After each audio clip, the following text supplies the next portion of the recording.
নমস্কার।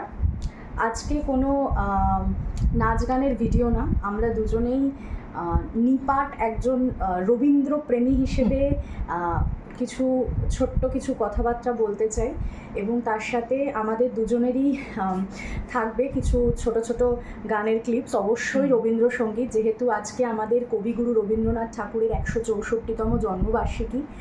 আমাদের মননে চিন্তনে সর্বক্ষণই থাকেন হচ্ছে রবীন্দ্রনাথ ঠাকুর।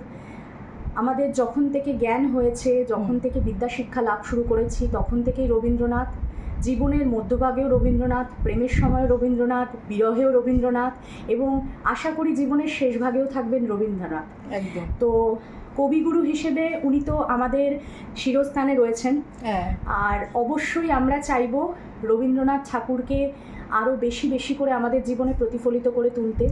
এবং অনেকেই হয়তো জানেন না, বা আমিও জানাইনি, খুব ছোট বয়সে গান শিখতাম, সেটাও ছিল রবীন্দ্রসঙ্গীত। তো অনেক দিন কোনো রকম কোনো আমাদের মানে আমার স্পেশালি কোনো রেওয়াজ ছিল না। তো আজকে আমরা ছোট ছোট জাস্ট শর্টসে একটু ছাড়বো ভিডিও, প্রত্যেকে দেখলে জানিও কেমন কি হয়েছে রবীন্দ্রসঙ্গীত অবশ্যই। এবং রবীন্দ্রনাথকে নিয়েই আমরা যেন আগামী জীবনটা রবীন্দ্রনাথকে পাথেয় করেই যেন আমরা চলতে পারি, এটাই সবার কাছে কাম্য।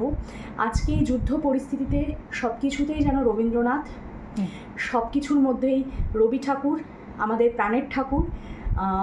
অবশ্যই আমি চাইব আগামী দিনেও যেন রবি ঠাকুরই আমাদের প্রত্যেকের কাছে সঙ্গী হয়ে ওঠেন, আমাদের আগামী দিনকে আরও বেশি, আমাদের আগামী ভবিষ্যৎকে, আগামী প্রজন্মকে আরও বেশি করে উজ্জ্বল করে তুলতে। তাহলে আজকের এই ভিডিওটা সেই কারণে আমরা ছাড়ছি।